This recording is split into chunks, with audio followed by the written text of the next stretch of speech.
Welcome back to Mysterious Anecdotes, where we dive into the craziest stories from the past. Today, we're going to explore the wild and fascinating world of Dionysus, the Greek god of wine, and the ancient Dionysian festivals.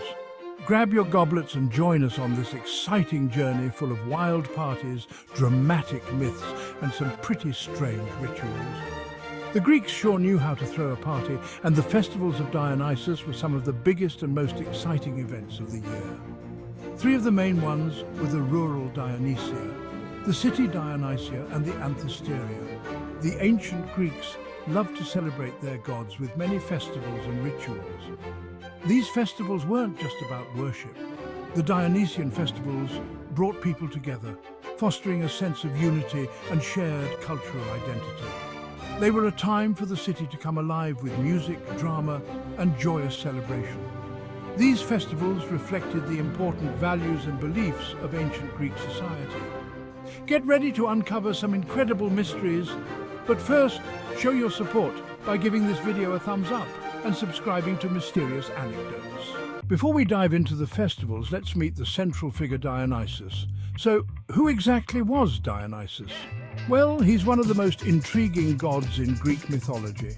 Known as Bacchus in Roman mythology, Dionysus has a history that goes way back. His worship was firmly established by the 7th century BC, but he might have been revered as early as 1500 to 1100 BC by the Mycenaean Greeks.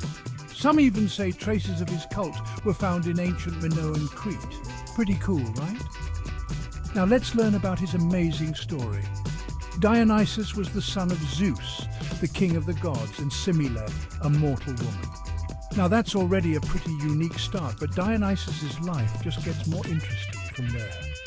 Hera, Zeus's wife, was very jealous and tricked Semele into asking Zeus to reveal his true form, which was so powerful that it killed her. But Zeus saved the unborn Dionysus by sewing him into his own thigh until he was ready to be born. Talk about a dramatic entrance. Dionysus was raised by nymphs in the mountains, away from Hera's wrath. He grew up to be a handsome and charismatic god who loved to travel and spread the joy of wine and festivity. Dionysus wasn't just about partying, though. He represented a lot more, like the idea of life and death, and the balance between order and chaos. So, why is Dionysus such a fascinating figure?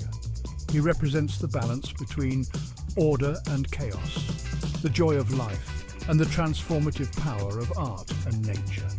His festivals and myths remind us to embrace the wild and unpredictable side of life. Now let's talk about how the ancient Greeks celebrated Dionysus. The festivals in his honor were legendary. The most famous ones were the city Dionysia and the rural Dionysia. These festivals were full of parades, dramatic performances, and, of course, lots of wine. The rural Dionysia, also known as the Lesser Dionysia, was one of the oldest festivals for Dionysus. Imagine a festival in ancient Greece, held in the chilly winter months, where everyone comes together to celebrate with music, dancing, and lots of laughter. This was the rural Dionysia, a festival that took place in the small towns and villages of Attica, near Athens. Let's dive into the fun and fascinating world of the rural Dionysia. The rural Dionysia was originally a festival to celebrate the cultivation of vines, which are the plants that produce grapes. Grapes are very important because they are used to make wine. This festival happened in the month of Poseidion, which is around December and January. Even though it was cold outside, people warmed up with lots of fun activities. The most exciting part of the festival was the Pompeii, or procession. This was like a big parade where people marched through the streets carrying all sorts of interesting things. Imagine seeing people carrying large, funny-looking symbols called phalloi, which were meant to bring good luck and fertility.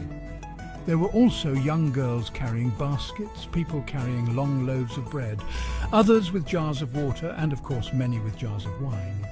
After the parade, the real party began. There were contests of dancing and singing, with choruses led by a person called a choregos. These groups would perform dithyrambs, which were special songs and dances in honor of Dionysus, the god of wine and revelry. In some of the bigger towns, like Piraeus and Eleusis, there might even be dramatic performances. These plays could include tragedies and comedies that had been shown at the City Dionysia, the larger festival held in Athens. The rural Dionysia was not just a one-day event. Since different towns held their festivals on different days, people could travel from one festival to another, enjoying the celebrations in multiple places. This was a great opportunity for Athenian citizens to explore the countryside and take a break from their daily routines. Travelling actors also took advantage of this, performing in various towns and bringing joy to many people. The famous comic playwright Aristophanes even made fun of the rural Dionysia in his play The Acarnanians. This shows just how popular and well-known the festival was. People loved to laugh and enjoy themselves during this special time of the year. It was a time for music, dancing and laughter, making the cold winter months a bit warmer and a lot more fun. Now let's move on to the City Dionysia. The City Dionysia was established in the 6th century BC, possibly by a ruler named Pisistratus. It was held 3 months after the rural Dionysia, around the spring equinox in the month of Elaphibilion, around March or April, just as winter was ending and the crops were being harvested. The festival was created to honor Dionysus, the god of wine, theatre and parties. According to legend, the festival began when a town called Eleutherae brought a statue of Dionysus to Athens. At first, the Athenians didn't want it, and Dionysus punished the men with a strange plague that affected their reproduction. To get rid of the plague, the Athenians accepted the statue and started celebrating Dionysus with a big festival every year. The City Dionysia kicked off with a grand parade known as the Pompeii. Picture a huge crowd of citizens, visitors and representatives from different parts of Athens, all marching through the streets to the theatre of Dionysus. They carried a wooden statue of Dionysus and some very unusual items, huge phalloi, which were large wooden or bronze symbols shaped like penises, symbolizing good luck. The parade also included people carrying baskets, water jars, wine jars, and even a cart with a giant phallus. During the peak of the Athenian Empire, the parade also showcased impressive gifts and weapons to display the city's power. Bulls were also paraded and later sacrificed in the theatre, adding to the grandeur of the event. The most noticeable participants were the Chorigoi, wealthy citizens who sponsored the performances. They wore the fanciest clothes and led their choruses in singing and dancing competitions. The day after the parade was called the Proagon. This was when the playwrights announced the titles of their plays and judges were selected. The Proagon was held in a place called the Odeon of Pericles. This event also honoured notable citizens and even announced important news, like the death of the famous playwright Euripides. The heart of the City Dionysia was the theatrical performances. The theatre of Dionysus was purified with a bull sacrifice before the plays began.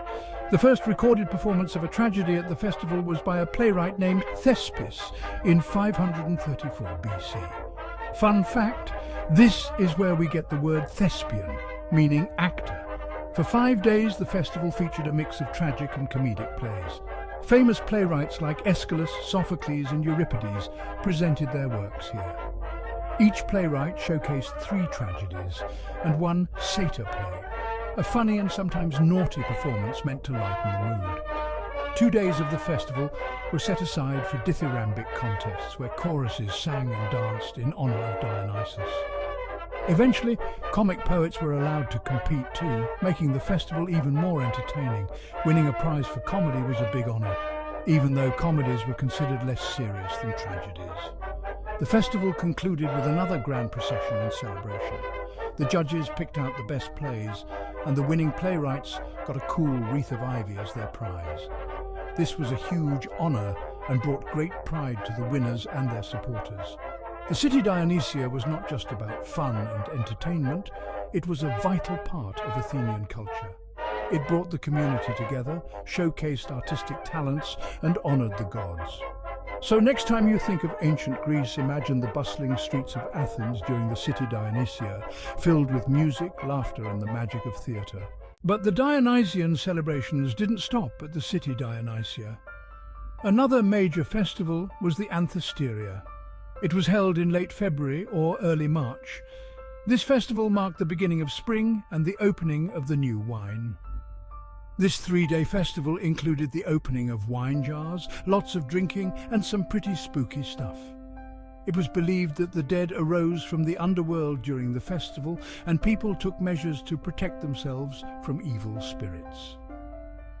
The Anthesteria began with Pythwigia, which means opening of the wine jars. This was when the new wine was finally ready to be enjoyed. People opened their wine jars, decorated their rooms and drinking vessels with flowers, and celebrated with their families. Even children over 3 years old got to join in the fun. Day 2 was Choose, or the pouring.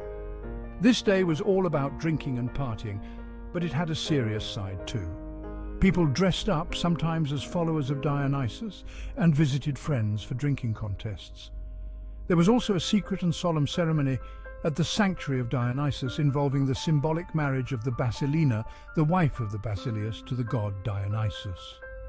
This was a mysterious and sacred ritual kept under wraps by 14 Athenian matrons known as the Gerarai. The third and final day was Kithroi, or the pots. This day was dedicated to the dead. Offerings were made to Hermes, the guide of souls, and people believed that the spirits of the deceased roamed the city. To protect themselves from these wandering souls, Athenians chewed leaves of whitethorn and smeared their doors with tar. The festival ended with a ritual cry, sending the spirits back to the underworld. But it wasn't all spooky and solemn. Anthesteria also had plenty of merrymaking and fun.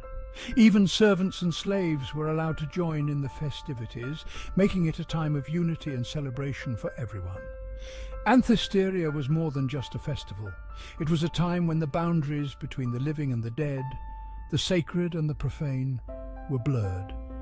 It celebrated the renewal of life and the joyous chaos that Dionysus brought to the world.